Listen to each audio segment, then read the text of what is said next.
Hi, I'm Mike. And I'm Seth. Every time you turn around, the taps are multiplying at your local bar. What was once 2 or 3 beers on tap is now 10 or 15. And these new beers often come from smaller, more creative breweries.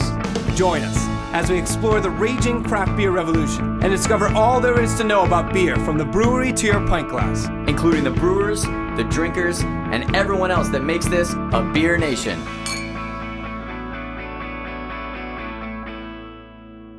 We're here on 4th Avenue in Brooklyn, about to visit one of New York City's premier beer bars. Pacific Standard opened up in 2007 and already hosts one of the most impressive collections of microbrews in all of New York City. The owners, John and John, came here to bring together their favorites from the West Coast with local favorites here on the East Coast. Let's go take a look. Let's do it.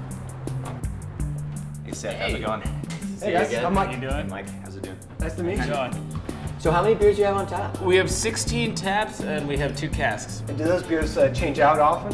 Every day we change them out. We have a menu that we turn up every single day. And you guys are from California, so you feature a lot of California brews on tap, is that right? Yes, we go about half local, half California stuff. You have something from Cali? We have this is the Green Flash Hophead Red. Nice. That's from Vistas. It's near San Diego. Very hoppy red ale. I'd say it's probably in between a red ale and an IPA. Very nice beer. And you guys have some local stuff also. Do you have anything from Brooklyn here at the bar? Sure, I absolutely here. Sixpoint, one of our favorite breweries. That's the Mason Black Wheat. Oh, it looks great. Oh yeah, fantastic. Something so simple seems to draw some people to feel such strong emotion. You have some people who see somebody who only drinks microbrews and thinks those people are you know pompous. I think the microbrew movement wouldn't have gotten where it is today if it wasn't just that the beer tasted good, great hoppy beer with more malts that give them a fuller flavor. And they want that beer, they want that flavor.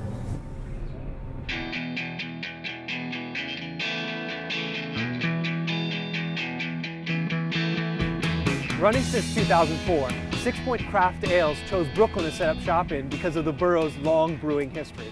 Its lineup includes favorites such as Sweet Action, Righteous Rye, and Bengali IPA. And those beers can be found in bars all across New York City. Let's go speak to their founder, Shane Wells. Hi Shane, I'm Mike. How are you doing today? Good. Well, thanks for having us. Absolutely. How did you get interested in brewing beer? Started making it in my basement. Yeah, we actually turned our basement into a small brewery when we were in college. Now, you were just working with a home brewing kit to start off with, the carboys and... Yeah, standard home brewing kit, 5-gallon batches right on the stovetop. And then graduated from the stovetop and moved everything downstairs. How did you get from there to here where we are in Brooklyn at the Sixpoint Craft Ales? Well, this is not a sophisticated system. So when you say, how did you get from there to here? It's nothing more than really a glorified homebrew system. We've founded and started this company and have grown it the exact same grassroots way that we started homebrewing. Start out with a single batch, a couple flavors, distribute it, hand it out to friends. They like it, it generates a buzz, the sales go up. You gotta hire more people, order more inventory, buy more kegs. And that's what we've done. We've sold draft beer for the past little over 4 years. Draft beer only, and it's been all word of mouth. Now, why did you choose Brooklyn, of all places, to set up your brewery? The message and the aesthetic we thought would be embraced more so by the people here in Brooklyn than any other place in the country. They demand a higher level of quality, and we felt that we could be a little more avant-garde here.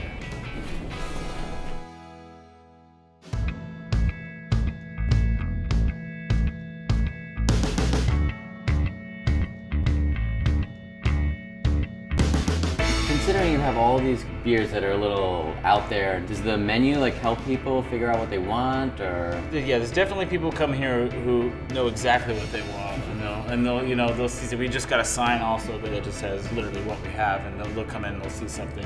They know what they're talking about, and they'll see it. And that's what I want. But there's also a lot of people who are just really curious. There's a lot of beers that we have that many people haven't tried before, and so they come in and they'll spend a lot of time. We have descriptions on the menu. We're happy to give people tastes of beers, and I feel like that's usually even the best way to let someone know what a beer is like.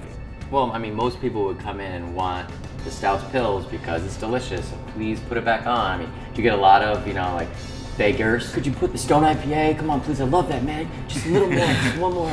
Yeah, it's great. I mean, we actually love, people are passionate about certain beers we have. That's one of the things that we don't mind at all when people are begging us to put a given beer on. It shows that they like what we're doing, so yeah.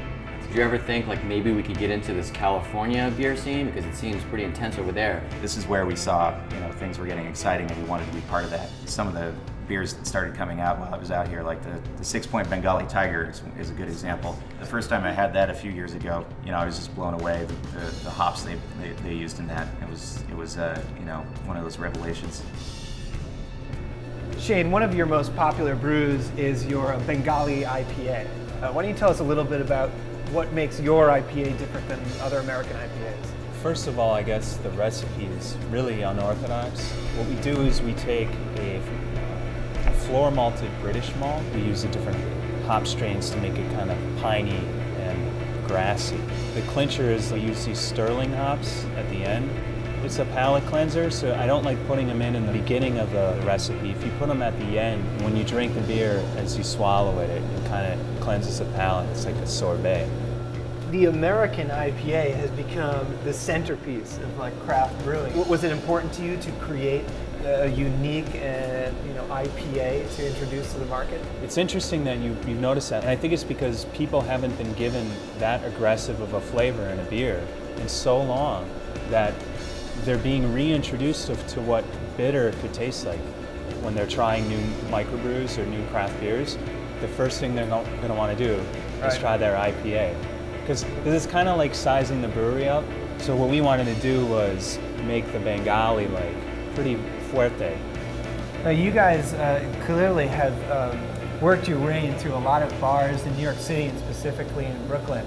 One of the places, Pacific Standard, and you guys have a relationship with them. Those guys used to come down to this brewery, like we had just got up and running, and they used to come down here and buy kegs for their personal stash. Those guys are great. And then they told us one day, they're like, we're going to open up a bar. I just knew that when that place finally opened, that they would do very well, because they're into it for all the right reasons. They love their product, and if you look at the way they take care of their customers, they have like an entire army of loyal fans that support them. It's great. Hey Mike, what's going on? What's happening? Oh man, it was such an awesome trip to Sixpoint, and it feels like I was at the front lines of the revolution. I think we've seen, like here today, a lot of reasons to believe that it's the brewers who are coming up with new recipes and new ideas on old styles. The bars who are really cultivating like an amazing selection of interesting brews, but also the drinkers who are really opening themselves up to the idea of different flavors, different tastes, and their demand for new beers. And it's tough to tell who's really driving this craft beer revolution in America. But either way, we're going to keep drinking beers. Bringing together drinkers and servers in one room, that's a good start. So cheers. Thanks so much. Cheers, guys. Thanks, guys. Thanks a lot. Well, we'll see you next time on Beer Nation. That's good. That is good. That's really good. It's actually a lot better than mine, because mine's kind of warm. Yeah, I've been drinking this one.